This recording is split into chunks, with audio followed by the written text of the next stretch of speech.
दरअसल बड़ी अपडेट यह है कि जो नेपाल अभी तक चीन के द्वारा बनाए गए BRI यानी कि बिल्ट एंड रोड इनिशिएटिव के जाल में फंसकर चीन के इशारे पर काम करता आ रहा था, वहीं नेपाल अब भारत के लिए अपने दरवाजे को खोल चुका है, क्योंकि नेपाल में चीन के द्वारा जो बनाया गया इंटरनेशनल एयरपोर्ट है वह अब भारत के हाथों पर सौंपने जा रहा है।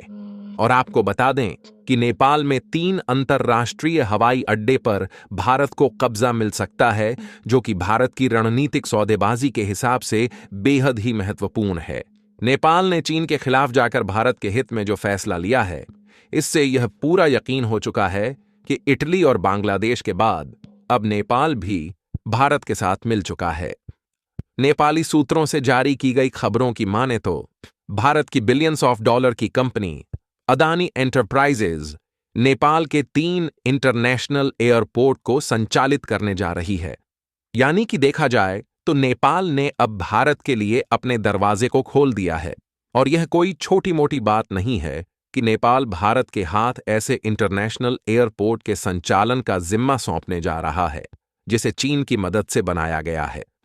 रिपोर्ट में यह भी बताया गया है कि अदानी एंटरप्राइजेज की एक subsidiary company Adani ports holding limited Nepali agency के द्वारा बुलाए जाने पर इंटरनेशनल एयरपोर्ट के संचालक को लेकर civil aviation authority of Nepal के साथ नेगोशिएशन शुरू कर चुकी है। और जैसे ही दोनों के बीच में नेगोशिएशन कंप्लीट होता है, उसके बाद इसका संचालन भारत की जानी मानी कंपनी अदानी एंटरप्राइजेज करने वाली है।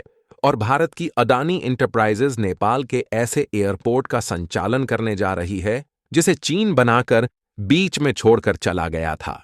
इसके बाद नेपाल को काफी बड़ा झटका लगा, क्योंकि चीन ने नेपाल के साथ लुभाने वाले वादे करके और बड़ी बड़ी डील की शर्तें रखकर नेपाल के इस एयरपोर्ट को बनाने के लिए चीन ने कर्ज दिया था। और नेपाल इसीलिए भारत की ओर अपने झुकाव को कर रहा है, क्योंकि नेपाल अब बुरी तरीके से चीन के जाल में फंसता जा रहा है। और नेपाल ने अब पूरे तरीके से चीन के बिल्ट एंड रोड इनिशिएटिव का विरोध करना शुरू कर दिया है। और देखा जाए तो इटली के बाद नेपाल ऐसा दूसरा देश है जो कि चीन का हाथ छोड़कर भारत के साथ हाथ मिला चुका है।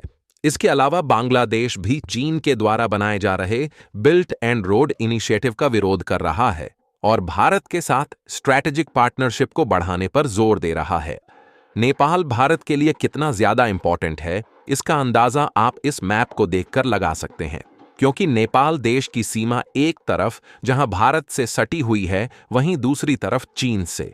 और अगर हमारी पकड़ नेपाल में नहीं बनी रहती तो यह भारत के लिए आगे चलकर खतरा बन सकता है और चीन नेपाल की लोकेशन का फायदा उठाकर भारत की जासूसी भी कर सकता है। इसके अलावा अगली बड़ी खबर की बात करें तो जर्मनी और स्पेन के बीच भारत को अपनी अपनी पनडुब्बियां बेचने के लिए जंग छिड़ गई है। दरअसल आपको बता दें कि इस समय भारत अपनी नेवी पावर को इंक्रीज करने के लिए ऐसी पनडुब्बी खरीद रहा है जो कि AIP यानी कि एयर इंडिपेंडेंस टेक्नोलॉजी से लैस हो। और कमाल की बात यह है कि इस तरीके की टेक्नोलॉजी वाली पनडुब्बियां भारत को स्पेन और जर्मनी दोनों देशों की तरफ से ऑफर की जा रही है। वैसे तो इस समय भारत की शिप बिल्डिंग कंपनियां पनडुब्बी बनाने पर खुद काम कर रही हैं, लेकिन भारत के पास AIP टेक्नोलॉजी नहीं है, जिसके कारण हमें इस तरीके की पनडुब्बी खरीदने के लिए जर्मनी और स्पेन की तरफ देखना पड़ रहा है। और इस तरीके की पनडुब्बियों की खास बात यह है कि ये लगभग 3 दिन तक लगातार पानी में रह सकती है और यह इतनी ज्यादा शांत होती हैं कि इनका पता दुश्मन आसानी से नहीं लगा सकते। हालांकि भारत का कहना है कि दोनों देशों की पनडुब्बियों का निरीक्षण अच्छे से किया जाएगा और जो भारत के लिए सुटेबल लगेगी उसी देश की पनडुब्बी को खरीदा जाएगा। कि आज की कुछ अंतर्राष्ट्रीय खबरें। बाकी आप लोगों को क्या लगता है कि नेपाल के साथ भारत की रणनीति सफल होने वाली है या नहीं? अपनी राय कमेंट में जरूर बताएं।